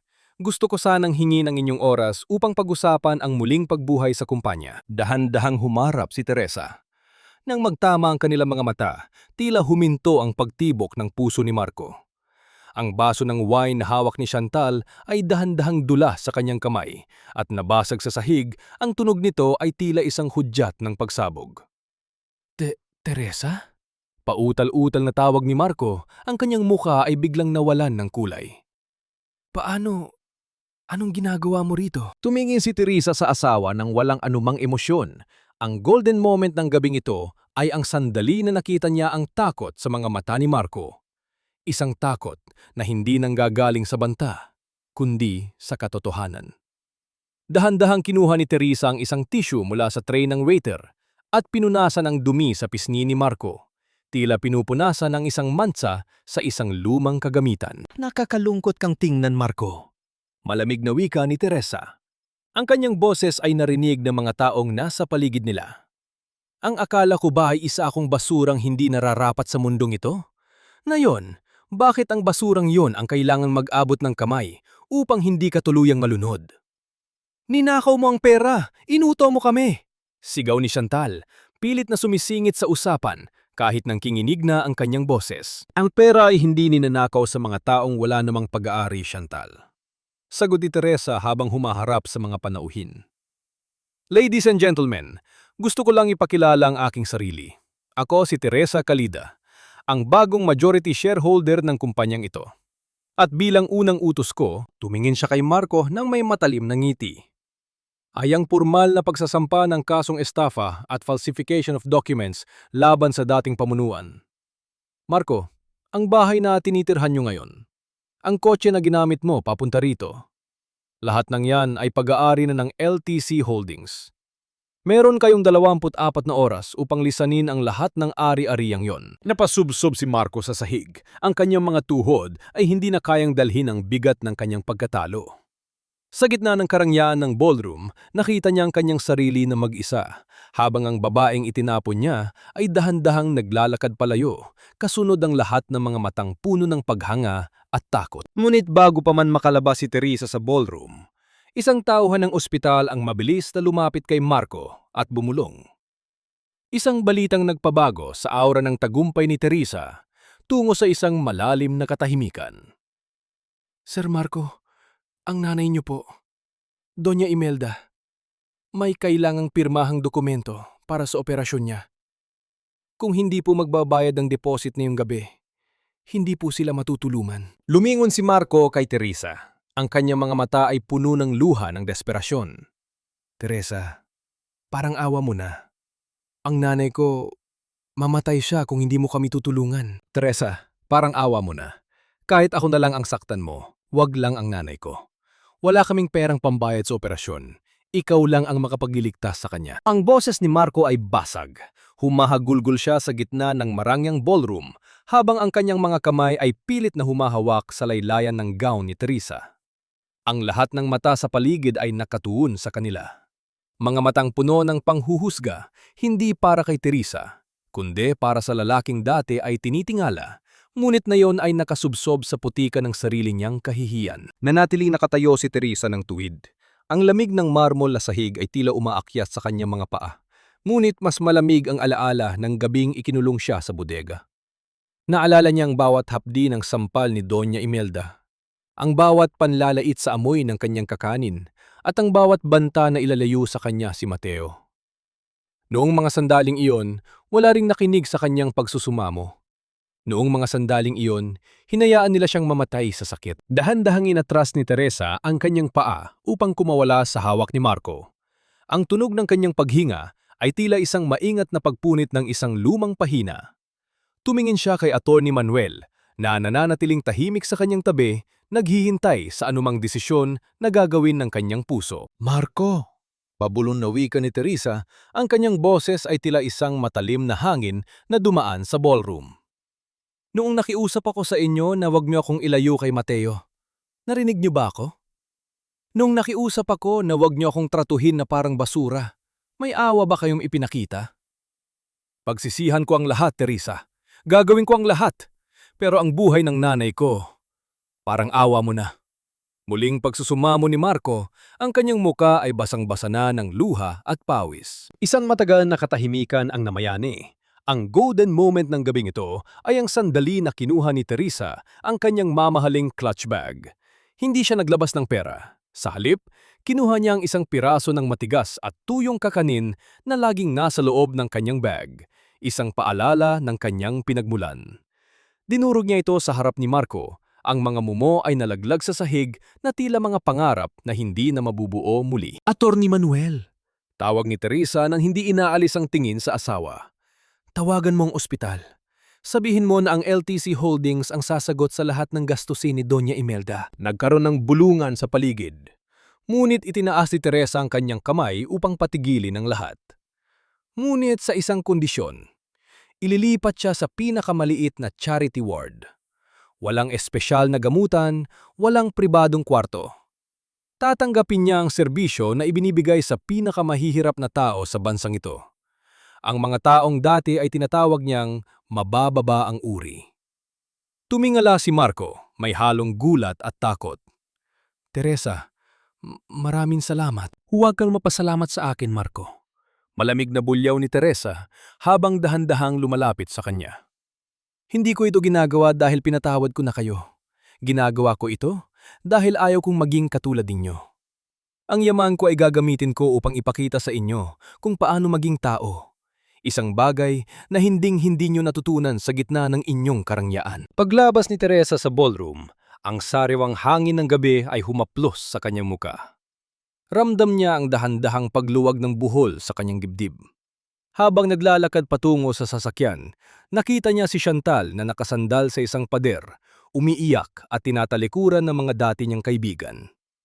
Hindi na siya nilingon ni Teresa. Ang anino ng nakaraan ay dahan-dahang naglalaho sa ilalim ng mga ilaw ng kalsada. Pagdating sa penthouse, sinalubong siya ni Mateo na mahimbing na natutulog sa kanyang kama. Naupo si Teresa sa tabi ng anak at hinaplos ang buhok nito. Ito ang kanyang tunay na yaman. Ito ang kanyang katarungan. Ngunit sa gitna ng katahimikan, isang dokumento ang inabot ni Manuel kay Teresa. Isang ulat mula sa investigasyon tungkol sa sunog na pumatay sa mga magulang ni Teresa maraming taon na ang nakalilipas. Teresa, kailangan mong basahin ito. Seryosong wika ni Manuel. Ang sunog sa sakahan ninyo noon, hindi yon aksidente. At ang tao na kapangalan sa likod ng kumpanyang kumuha ng lupa ninyo matapos ang sunog, ay ang kumpanya ni Doña Imelda. Nanlamig ang buong pagkatao ni Teresa. Ang katarungang akala niya ay tapos na, ay tila nagsisimula pa lamang. Ang amoy ng ospital ay hindi kailanman nagbabago. Ngunit ang bawat hininga mo rito ay isang utang na hindi mo na kailanman mababayaran ma. Ang boses ni Teresa ay tila isang malamig na simoy ng hangin na pumasok sa loob ng masikip at maingay na charity ward. Nakatayo siya sa tabi ng isang kalawanging kama kung saan nakahiga ang isang babaeng tila tuyong dahon na madaling mabasag, si Doña Imelda. Wala na ang mamahaling alahas, wala na ang lila na terno, at wala na ang kapangyarihang dati ay ginagamit niya upang tapakan ang mga tulad ni Teresa. Ang tanging naririnig sa paligid ay ang mahina at mabilis na pag-ikot ng lumang ceiling fan at ang mga ubo ng ibang pasyenteng nagsisiksikan sa loob ng ward. Dahan-dahang imulat ni Imelda ang kanyang mga mata. Nang makita niya si Teresa, ang kanyang unang reaksyon ay ang pagtatangkang itago ang kanyang panghihina sa likod ng isang mapanuring tingin. Ngunit ang kanyang mga labi ay nanginginig at tuyong-tuyo. "Nandito ka ba? Para pagtawanan ako?" Pabulong na tanong ni Imelda. Ang kanyang boses ay tila gasgas na papel. "Nandito ako upang ibalik sa inyo ang lahat ng ibinigay niyo sa akin," sagot ni Teresa habang inilalapag ang itim na folder sa ibabaw ng kumot ni Imelda. lahat ng pagsisinungaling, lahat ng panggagamit, at ang pinakamahalaga sa lahat, ang apoy na pumatay sa aking mga magulang. Napatigil ang paghinga ni Imelda. Ang kanyang mga mata ay lumaki sa takot, isang takot na hindi niya kayang itago sa likod ng kanyang mga kunot sa muka. Sa gilid ng kama, napaupo si Marco sa isang plastik na silya. Ang kanyang muka ay puno ng gulat at kalituhan. Anong sinasabi mo, Teresa? Pautal-utal na tanong ni Marco. Itanong mo sa nanay mo, Marco? Malamig na bulyaw ni Teresa. Itanong mo sa kanya kung paano niya nakuha ang lupa ni tatay noong bata pa ako. Itanong mo kung bakit kailangang masunog ang aming bahay kasama ang aking mga magulang para lamang lumawak ang lupain ng pamilya niyo. At itanong mo sa kanya kung paano niya ako kinuha bilang ampon upang mapangtakpan ang kanyang kasalanan sa ilalim ng maskara ng utang na loob. Nagsimulang manginig ang buong katawan ni Imelda. Ang tunog ng kanyang mabilis na paghinga ay tila isang babala ng isang darating na bagyo. Wala kang ebidensya. Aksidente ang lahat. Ang kumpanya ng mga Ayala Corp, ang kumpanyang pag-aari mo noon, ang siyang nagbayad sa mga taong nagsunog sa amin. Hawak na ni Attorney Manuel ang lahat ng testimonya at mga lumang dokumento na pilit mong itinago sa loob ng 30 taon. Wika ni Teresa, ang kanyang boses ay tila isang matigas na bakal na humuhubog sa katotohanan. Ang golden moment ng sandaling yun ay nang damhin ni Teresa ang bigat ng folder sa kanyang kamay. Hindi ito pera, hindi ito kapangyarihan. Ito ay ang boses ng kanyang ama at ina na matagal nang nanahimik. Ramdam niya ang init ng lupa mula sa kanilang sakahan sa kanyang gunita. Isang init na nagbibibay sa kanyang ng lakas upang tapusin ang laban na ito. 8 taon mo akong ginawang alipin sa sarili kong buhay dahil sa utang na loob na kailanman ay hindi ko naman pala dapat bayaran. Patuloy ni Teresa, ang kanyang mga mata ay nanunuya sa kalagayan ni Imelda. Ang totoo, ikaw ang may malaking utang sa akin, ma. At ngayon, sinisingil na kita. Isang dahan-dahang pag-iyak ang kumawala sa mga labi ni Marco. Hindi niya akalain na ang kanyang ina, ang babaeng itinuring niyang uwaran ng moralidad, ay isang mamamatay tao. Napayuko si Marco. Ang kanyang mga kamay ay tumatakip sa kanyang muka habang ang kanyang mga balikat ay nayayanig sa matinding pagsisisi. Teresa, hindi ko alam. Patawarin mo kami. Hikbi ni Marco. Tumingin si Teresa sa asawa nang walang anumang awa. Ang patawad ay ibinibigay sa mga taong nagkamali nang hindi sinasadya, Marco. Ngunit ang ginawa niyo ay isang serye ng mga desisyon upang sirain ang buhay ko. Ang bawat sentimo ng 80 milyong na panalunan ko ay gagamitin ko upang siguraduhin na ang katarungan ay makakamit ng mga magulang ko. Bumukas ang pinto ng ward. Pumasok si Attorney Manuel kasamang 2 opisyal ng National Bureau of Investigation. Ang tunog ng kanilang mga sapatos sa sahig ay tila isang huling hatol na dumarating sa loob ng ospital. Doña Imelda Calida, wika ng isang opisyal. May warrant of arrest kami para sa inyo para sa kasong arson at double murder. Sa sandaling payagan na kayo ng mga doktor na lumabas, diretso na kayo sa piitan. Nagsimulang tumunog ang heart monitor sa tabi ni Imelda, isang mabilis at nakakatarantang tunog na nagpapahiwatig ng kanyang tumataas na blood pressure. Ngunit sa pagkakataong ito, hindi kumilo si Teresa. Nanatili siyang nakatayo, pinapanood ang pagguho ng babaeng winasak ang kanyang kabataan. Ito ang huling pagkakataon na makikita mo ako, ma. Huling wika ni Teresa bago siya tumalikod. Huwag kang mag-alala, ang bill mo sa ospital ay bayad na.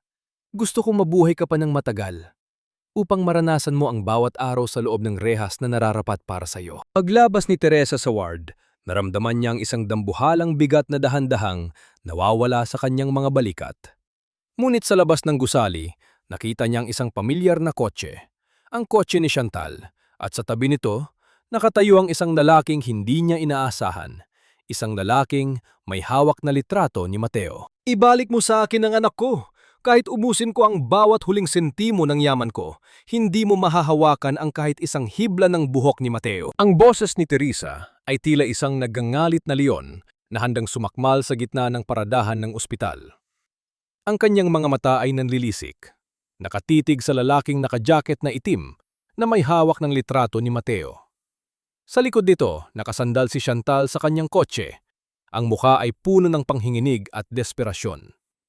Ang dating prinsesa ng industriya ay mukhang isang pusakal na naghahanap ng anumang paraan upang makabangon mula sa pagkakadapa. "Huwag kang lumapit, Teresa!" sigaw ni Chantal. Ang kanyang boses ay pumapaw sa takot at galit. "Wala na akong pera, wala na akong dignidad. Kinuha mo ang lahat sa akin. Ibalik mo ang pera ko o sisiguraduhin kong hindi mo na muling makikita ang anak mo." Naramdaman ni Teresa ang paglamig ng kanyang dugo, ngunit hindi siya nagpakita ng kahinaan. Dahan-dahan siyang humakbang palapit, ang bawat tunog ng kanyang sapato sa semento ay tila isang babala ng kamatayan. Sa kanyang tabi, mabilis na kinuha ni Atty. Manuel ang kanyang telepono at nagsimulang makipag-usap sa mga awtoridad ng mahina at kalmado. "Ang akala mo ba ay madadaig mo ang isang inang wala ng takot?"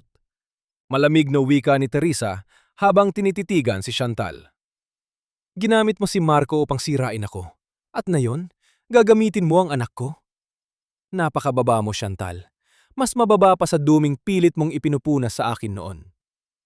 Ibigay mang tseke, 10 milyon. Yun lang ang kailangan ko upang makapagsimula sa ibang bansa."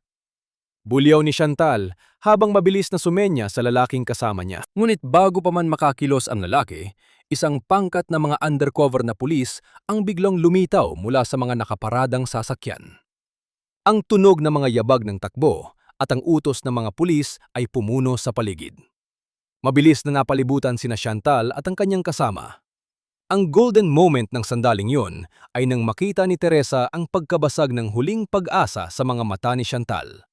Ang sandali na nalaman ng dalaga na sa simula pa lamang, ang bawat galaw niya ay binabantayan na ni Manuel. Napasandal si Teresa sa gilid ng kanyang sasakyan nang maaresto ang dalawa. Ang kanyang paghinga ay bumibigat. Ang bawat bugso ng hangin ay tila nagdadala ng lahat ng pagod na kanyang kinimkim. Pilapitan siya ni Manuel at inalalayan. Ligtas na si Mateo sa loob ng penthouse, Teresa. Nandun si Aling Rosa at ang mga gwardya. Walang nakalapit sa kanya. Mahinahong paalala ni Manuel. Dahan-dahang tumango si Teresa. Ang kanyang mga luha ay sa wakas ay pumatak. Mga luhang hindi na galing sa sakit, kundi mula sa ganap na kalayaan.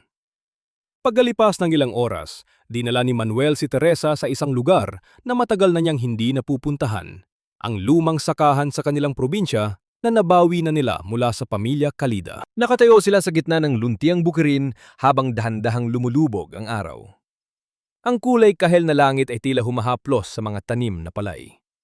Ang amoy ng basang lupa at ang sariwang simoy ng hangin ay tila isang gamot na naghihilom sa mga sugat ng kanyang kaluluwa. Wala rito ang ingay ng lungsod. Wala ang amoy ng usok. At wala ang mga matang mapanghusga. "Dito tayo magsisimula, Mateo," bulong ni Teresa habang karga ang anak na mahimbing na natutulog sa kanyang balikat. "Dito, walang magdidikta sa atin kung sino tayo. Dito, ang tanging mahalaga ay ang pagmamahal na mayroon tayo." Tumingin si Teresa kay Manuel na nakatayo sa kanyang tabi. Ang abogado ay nakangiti. Ang kanyang mga mata ay nagpapakita ng isang pangakong hindi na kailangan pang bigkasin. Sa gitna ng katahimikan ng bukid, naramdaman ni Teresa na sa wakas, ang digmaan ay tapos na. Ang tinitingala niyang bukas ay hindi na galing sa 80 milyong piso, kundi mula sa kapayapaang nahanap niya sa sarili niyang mga kamay. "Attorney Manuel," tawag ni Teresa, ang kanyang boses ay malambot at puno ng pasasalamat. "Salamat sa hindi pagsuko sa akin noong ako mismo ay gusto na ng sumuko." "Hindi ako sumuko, Teresa, dahil nakita ko ang liwanag sa iyo na pilit nilang itinago." Sagot ni Manuel habang inaalok ang kanyang kamay upang alalayan si Teresa sa paglalakad. "Ang paglalakbay mo ay hindi nagtatapos dito. Ito pa lang ang simula ng iyong tunay na kaligayahan." Dahan-dahang naglakad ang dalawa patungo sa muling itinayong bahay kubo na ngayon ay mas matatag at mas maliwanag. Ngunit bago sila makapasok, isang huling sulat ang iniabot ng isang bata sa kalsada. Isang sulat mula sa kulungan, mula kay Marco. Ang bawat titik sa papel na ito ay tila isang patak ng ulan na sumusubok hugasan ang isang madungis na nakaraan. Ngunit alam nating dalawa, Teresa, na may mga mansang hindi na kayang burahin ng kahit anong pagsisisi. Ang boses ni Teresa sa kanyang isipan ay mahinahon habang binabasa ang sulat ni Marco sa ilalim ng dahan-dahang naglalahong liwanag ng dapit hapon. Nakaupo siya sa tumba-tumba sa balkonahe ng kanilang muling itinayong bahay sa probinsya. Ang papel ay may mga bakas ng luma at tuyong luha, at ang sulat kamay ni Marco ay hindi na kasing tatag ng dati. Ito ay nanginginig. Tila ba ang bawat guhit ay may kalakip na bigat ng rehas at simento. Sa loob ng sulat, inamin ni Marco ang lahat. Ang kanyang pagkabulag sa kinang ng yaman ni Chantal, ang kanyang pagiging duwag sa harap ng kanyang ina, at ang pinakamasakit sa lahat, ang pagbaliwala niya sa tanging babaeng nagbahas sa kanya ng walang kapalit. Sinabi niya na sa bawat gabi sa loob ng selda, ang tanging nakikita niya ay ang imahe ni Teresa na nagluluto ng kakanin sa ilalim ng mausok na kusina. Ang imaheng dati ay ikinahiya niya. Ngunit ngayon ay siyang tanging nagbibigay sa kanya ng init sa gitna ng malamig na gabi. Dahan-dahang itinupi ni Teresa ang sulat. Hindi niya naramdaman ang pait o ang galit na dati ay nagpapakulo sa kanyang dugo.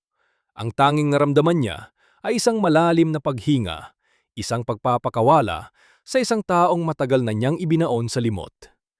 Ang golden moment ng hapong ito ay nang marinig niya ang tawanan ni Mateo mula sa bakuran, kalaro ang isang tuta na ibinigay ni Manuel. Ang tunog ng galak ng bata ay tila isang musika na nagpapahiwatig na ang mga sugat ng kahapon ay dahan-dahan ng naghihilom. Teresa, Isang malambot na boses ang tumawag mula sa kanyang likuran. Lumabas si Atty. Manuel na may dalang 2 tasa ng mainit na tsokolate. Ang usok mula sa tasa ay dahan-dahang humahalo sa simoy ng hangin sa bukid. Naupo ang abogado sa tabi niya, hindi nagsasalita. Hinahayaan ang katahimikan na maging tulay ng kanilang damdamin. Dahan-dahang ipinatong ni Manuel ang kanyang kamay sa ibabaw ng kamay ni Teresa, isang simple, ngunit makahulugang haplos na nagpaparamdam ng seguridad at pag-ibig na hindi kailangang isigaw. ano ang plano mo sa sulat na yan? Mahinahong tanong ni Manuel. Ito ay mananatiling isang paalala, Manuel. Sagot ni Teresa habang nakatingin sa malawak na sakahan. Paalala na ang tunay na yaman ay hindi ang 80 milyong piso sa bangko, kundi ang kakayahang bumangon at magpatawad, hindi dahil karapat-dapat sila, kundi dahil karapat-dapat ako sa kapayapaan. Nalaman ni Teresa mula kay Manuel na si Doña Imelda ay nananatili pa rin sa hospital ward ng kulungan. Ang kanyang katawan ay dahan-dahan ng kinakain ng katandaan at sakit, habang ang kanyang isipan ay pilit na bumabalik sa gabing sinunog niya ang tahanan ng mga kalida. Si Chantal naman ay nahaharap sa mahabang taon ng pagkakakulong dahil sa tangkang pagkidnap at estafa. Ang bawat isa sa kanila ay nahanap ang kanilang sariling impyerno sa gitna ng kanilang mga maling desisyon. Isinandal ni Teresa ang kanyang ulo sa balikat ni Manuel. Ramdam niya ang tibok ng puso ng lalaki, isang matatag at tapat na ritmo na naging sandigan niya sa gitna ng bagyo. Sa unang pagkakataon sa loob ng maraming taon, naramdaman ni Teresa na siya ay ligtas. Siya ay minahal hindi dahil sa kung anong meron siya, kundi dahil sa kung sino siya.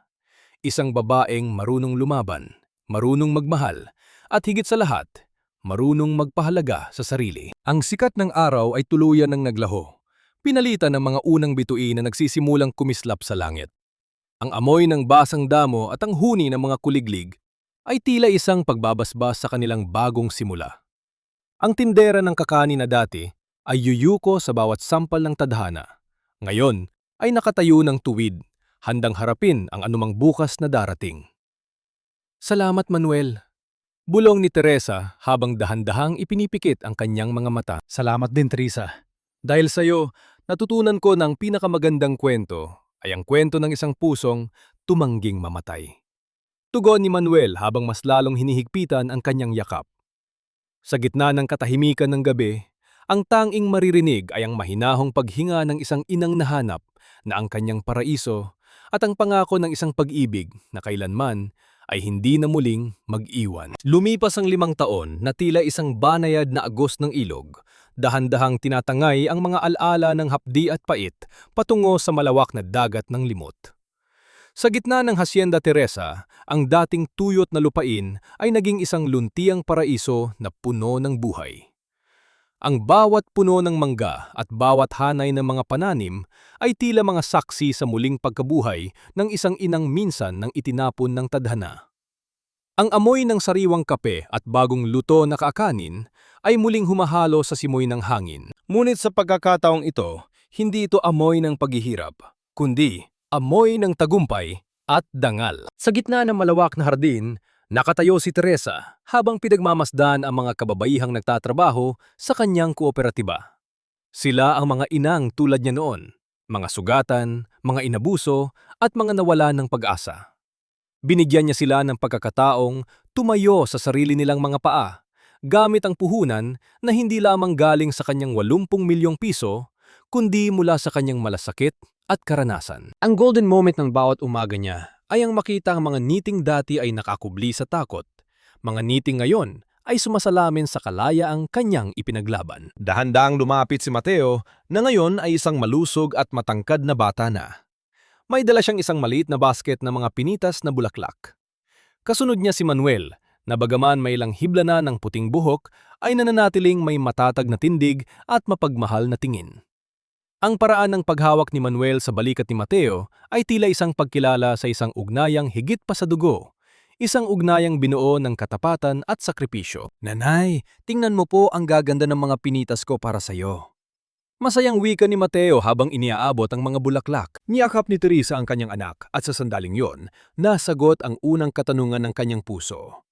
Napatawad na ba niya?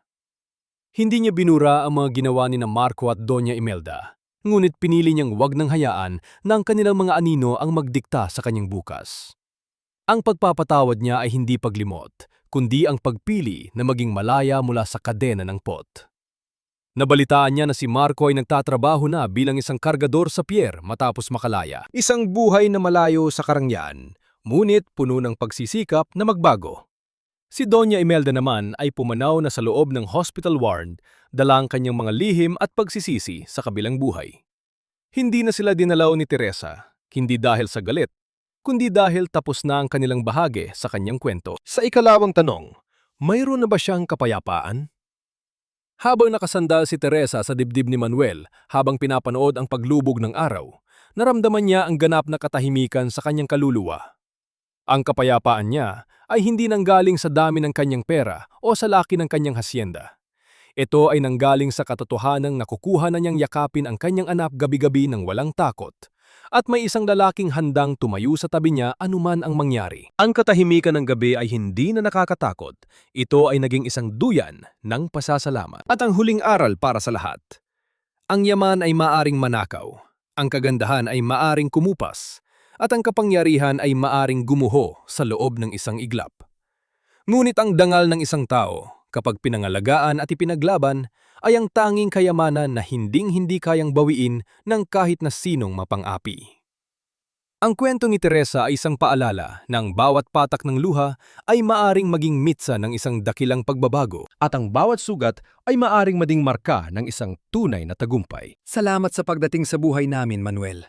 Bulong ni Teresa habang dahan-dahang ipinipikit ang kanyang mga mata. Ninanamnam ang amoy ng luntiang bukid at ang init ng pagmamahal ng kanyang pamilya. Salamat dahil hindi ka sumuko sa pag-ibig, Teresa. Tugon ni Manuel, isang pangakong mananatiling nakaukit sa bawat butil ng palay at sa bawat tibok ng kanilang mga puso. Dahan-dahang naglaho ang liwanag ng araw, pinalitan ng libu-libong bituin na tila mga diamanteng nakakalat sa langit. Mga hiyas na walang presyo, ngunit malayang tinatamasa ng isang babaeng nahanap na ang kanyang tunay na tahanan. Ang mga bituin sa langit ng Hacienda Teresa ay tila mga saksi sa isang katahimikang matagal ng hinahanap ng ating bida. Isang kapayapang hindi kayang bilhin ng kahit anong yaman, kundi ng pag-ibig at pagtanggap. Mga mahal kong tagapakinig, narito na tayo sa huling hantungan ng ating paglalakbay. Maraming salamat sa inyong matyagang pakikinig at pagsama kay Teresa mula sa dilim ng bodega hanggang sa liwanag ng kanyang bagong simula. Habang isinusulat ko ang kwentong ito, hindi ko mapigil ang mapaluha, lalo na sa bahagi kung saan walang awang ginupit ni Marco ang munting kumot ni Mateo. Ramdam ko ang hapdi sa puso ng isang ina na ang tanging kayamanan ay ang kaligayahan ng kanyang anak. Ang bawat salita sa kwentong ito ay hinubog mula sa mga tunay na damdamin ng mga kababaihang patuloy na lumalaban sa gitna ng kawalan ng katarungan. Ang buhay natin ay tila pagluluto ng kakanin. Magsisimula tayo sa matitigas na butil ng bigas na kailangang bayuhin at durugin ng mga pagsubok. Pagkatapos ay dadaan tayo sa matinding init ng apoy ng mga trahedya at pagtataksil. Ngunit gaya ng kakanin ni Teresa, Kung may sapat tayong tiyaga at tamang tamis ng pagpapatawad sa ating sarili, ang malagkit at magulong bahagi ng ating nakaraan ay mabubuo bilang isang pagkaing magbibigay buhay at inspirasyon sa iba. Hindi mahalaga kung gaano tayo nadumihan ng putik ng kahapon, ang mahalaga ay kung paano natin nililinis ang ating kasalukuyan. Ngayon, nais kong tanungin tayo. Kung kayo ang nasa kalagayan ni Teresa, handa rin ba ninyong bayaran ang operasyon ng taong nagnakaw ng inyong kabataan at pumatay sa inyong mga magulang?